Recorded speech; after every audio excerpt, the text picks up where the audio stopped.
കേരളത്തിലെ ആദ്യത്തെ അന്താരാഷ്ട്ര നിലവാരത്തിലുള്ള ഒരു സമഗ്രമായിട്ടുള്ള വിദ്യാഭ്യാസ സമുച്ചയമായി മുണ്ടേരി ഹയർ സെക്കൻഡറി സ്കൂൾ മാറിയിരിക്കുകയാണ്. മുദ്ര വിദ്യാഭ്യാസ സമിതിയുടെ നേതൃത്വത്തിലുള്ള പ്രവർത്തനങ്ങൾ മുണ്ടേരി ഹയർ സെക്കൻഡറി സ്കൂളിനെ അന്താരാഷ്ട്ര നിലവാരത്തിലേക്ക് എത്തിച്ചിരിക്കുകയാണ്. പൊതുവിദ്യാഭ്യാസ മേഖലയെ ശക്തിപ്പെടുത്താൻ ബഹുമുഖമായ പ്രവർത്തനങ്ങളാണ് 2016 മുതൽ കേരളത്തിൽ നടന്നുകൊണ്ടിരിക്കുന്നത്. പിണറായി സർക്കാർ വന്നതിന് ശേഷം വിദ്യാഭ്യാസ മേഖലയിൽ വലിയ മാറ്റങ്ങളിലൂടെ മുന്നോട്ടേക്ക് പോവാണ്. വിദ്യാഭ്യാസ അന്തരീക്ഷം തന്നെ മാറിയിട്ടുണ്ട്. പൊതുവിദ്യാഭ്യാസ സ്ഥാപനങ്ങൾ മികവിൻ്റെ കേന്ദ്രങ്ങളായി കഴിഞ്ഞിട്ടുണ്ട്. കൂടുതൽ കുട്ടികൾ ഇന്ന് പൊതുവിദ്യാലയങ്ങൾക്കകത്തേക്ക് വരികയാണ്. അപ്പം അതിന് ബഹുമുഖമായ പ്രവർത്തനങ്ങൾ കിഫ്ബി വഴി പശ്ചാത്തല സൗകര്യങ്ങൾ ഒരുക്കി മുന്നോട്ടേക്ക് പോകുന്നുണ്ട്. തദ്ദേശ സ്ഥാപനങ്ങളുടെ ഇടപെടലുണ്ട്. എന്നാൽ അതിൽ നിന്നെല്ലാം വ്യത്യസ്തമായി നമ്മുടെ ജില്ലയിലെ മുണ്ടേരി ഹയർ സെക്കൻഡറി സ്കൂൾ ഒരു ശ്രദ്ധേയമായ പ്രവർത്തനം അവിടെ നടന്നിട്ടുണ്ട്. നിങ്ങൾക്കെല്ലാം അറിയുന്ന കാര്യമാണ്. 1982 ആരംഭിച്ചിട്ടുള്ള ഒരു സർക്കാർ വിദ്യാലയമാണ് മുണ്ടേരി സ്കൂൾ. ഏറെ പരിമിതികൾക്കകത്തു നിന്നുകൊണ്ടാണ് ആ വിദ്യാലയം പ്രവർത്തിച്ചു വന്നിട്ടുള്ളത്. എന്നാൽ ബഹുമാനപ്പെട്ട രാജ്യസഭാ അംഗമായിരുന്ന ശ്രീ KK രാഗേഷിന്റെ മുൻകൈയിൽ ആ വിദ്യാലയത്തിൽ വലിയ മുന്നേറ്റങ്ങൾ ഇപ്പോൾ നടത്തിയിട്ടുണ്ട്. മുദ്ര വിദ്യാഭ്യാസ സമിതി രൂപീകരിച്ചുകൊണ്ട് മുണ്ടേരി ഹയർ സെക്കൻഡറി സ്കൂളിനെ അന്താരാഷ്ട്ര നിലവാരത്തിലേക്ക് ഉയർത്താനുള്ള പ്രവർത്തനങ്ങളാണ് ഏതാണ്ട് കഴിഞ്ഞ 10 വർഷമായി അവിടെ സംഘടിപ്പിച്ചുകൊണ്ടിരിക്കുന്നത്. 2017 മെയ് 19 മുഖ്യമന്ത്രിയായിരുന്ന ശ്രീ പിണറായി വിജയൻ ആ പദ്ധതിയുടെ ഉദ്ഘാടനം നിർവഹിച്ചിട്ടുള്ളത്. ഇന്നിപ്പോൾ ഏതാണ്ട് 60 കോടിയിലധികം രൂപയുടെ വികസന പ്രവർത്തനങ്ങൾ ആ സ്കൂളുമായി ബന്ധപ്പെട്ടുകൊണ്ട് സംഘടിപ്പിക്കാൻ വേണ്ടി സാധിച്ചിട്ടുണ്ട്.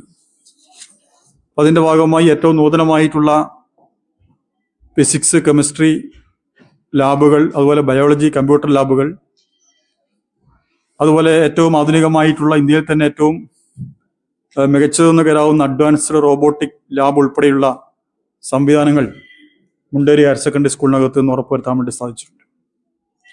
അവിടെയുള്ള 36 ക്ലാസ് റൂമുകളിലും ഇൻറ്ററാക്റ്റീവ് ഇലക്ട്രോണിക് ഫ്ലാറ്റ് പാനുകൾ, IFE പാനലുകൾ ആ ക്ലാസ് മുറികൾക്കകത്ത് സ്ഥാപിച്ചിട്ടുണ്ട്. അപ്പോൾ ഏറ്റവും ഗുണമേന്മയുള്ള ഡിജിറ്റൽ പഠന സൗകര്യം ആ സ്കൂളിനകത്ത് ഉറപ്പുവരുത്തി. നമ്മളെല്ലാം പണ്ട് ബ്ലാക്ക് ബോർഡിൽ ചോക്ക് കൊണ്ട് തെളിയാത്ത നിലയിൽ എഴുതി പഠിച്ചവരാണ്. അവിടെ നിന്ന് ടച്ച് സ്ക്രീനുള്ള ലോകത്തിൻ്റെ ഏത് ഭാഗത്തുനിന്നും ലൈവായി ക്ലാസ്സിൽ കുട്ടികൾക്കായി സംവദിക്കാൻ വേണ്ടി സാധിക്കുന്ന നിലയിൽ ഓരോ ക്ലാസ് മുറി 36 ക്ലാസ് മുറികളിലും ആ സംവിധാനം ഇന്നവിടെ ഒരുക്കിയിട്ടുള്ളത്.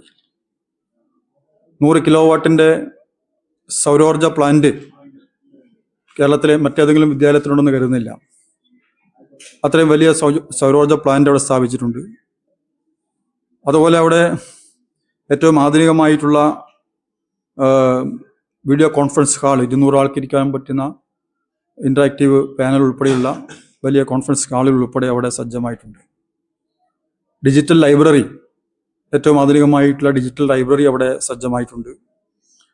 അതുപോലെ തന്നെ അവിടെ സ്റ്റേഡിയം, ഫുട്ബോൾ സ്റ്റേഡിയം, ആംബി തിയേറ്റർ, അതുപോലെയുള്ള സൗകര്യങ്ങൾ എല്ലാം ആ വിദ്യാലയത്തിൽ ഉറപ്പുവരുത്താൻ വേണ്ടി സാധിച്ചിട്ടുണ്ട്. എന്ന് മാത്രമല്ല, അവിടെ ഇപ്പോൾ ഒരു വലിയ പ്ലാനിറ്റോറിയത്തിൻ്റെ നിർമ്മാണം അവസാന ഘട്ടത്തിലാണ്. അത് പൂർത്തീകരണത്തിലേക്ക് എത്തുകയാണ്.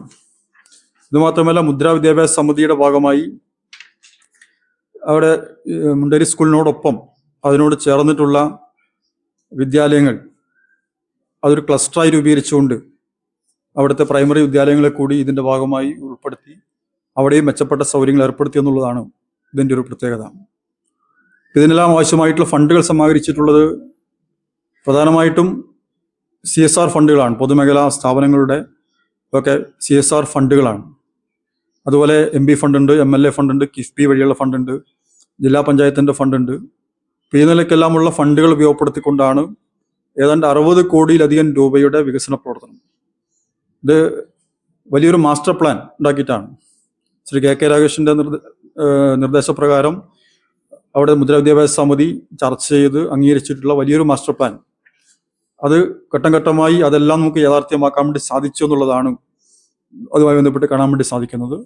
അപ്പം അങ്ങനെ ആ ഒരു വലിയ മാസ്റ്റർ പ്ലാനിൻ്റെ ഭാഗമായി ഇതുവരെ പൂർത്തീകരിച്ചിട്ടുള്ള ആ പദ്ധതികളുടെ ആകെ ഒരു ഉദ്ഘാടനമാണ്. അന്താരാഷ്ട്ര നിലവാരത്തിലേക്ക് വിദ്യാലയം എത്തിച്ചേർന്നിട്ടുണ്ട്. ആ സ്കൂളിൽ പോയിട്ടുള്ളവർക്കറിയാം അത്രയും മികച്ച സൗകര്യങ്ങളോടുകൂടി ഒരു സർക്കാർ പൊതുവിദ്യാലയം മാറി എന്നുള്ളത് ഏറ്റവും സന്തോഷമായിട്ട് കാര്യമാണ്. അപ്പോൾ അതിൻ്റെ ഉദ്ഘാടനമാണ് 10-ാം തീയതി വൈകുന്നേരം 3 മണിക്ക് കേരളത്തിൻ്റെ ബഹുമാനായിട്ടുള്ള മുഖ്യമന്ത്രി ശ്രീ പിണറായി വിജയൻ നിർവഹിക്കുന്നത്. അതുപോലെ തന്നെ നമ്മുടെ ജില്ലക്കാരനായിട്ടുള്ള നമ്മുടെ പുരാവസ്തു പുരാവരാഗ രജിസ്ട്രേഷൻ വകുപ്പ് മന്ത്രി ബഹുമാനപ്പെട്ട രാമചന്ദ്രൻ കടന്നപ്പള്ളിയാണ് ആ ചടങ്ങിൽ അധ്യക്ഷത വഹിക്കുക. ജില്ലാ പഞ്ചായത്ത്, ബ്ലോക്ക് പഞ്ചായത്ത്, ഗ്രാമപഞ്ചായത്ത് പ്രസിഡന്റുമാർ, മറ്റ് ജനപ്രതിനിധികൾ, MP ഉൾപ്പെടെയുള്ള മറ്റാളുകളെല്ലാം ആ ചടങ്ങിനകത്ത് പങ്കെടുക്കുന്നുണ്ട്.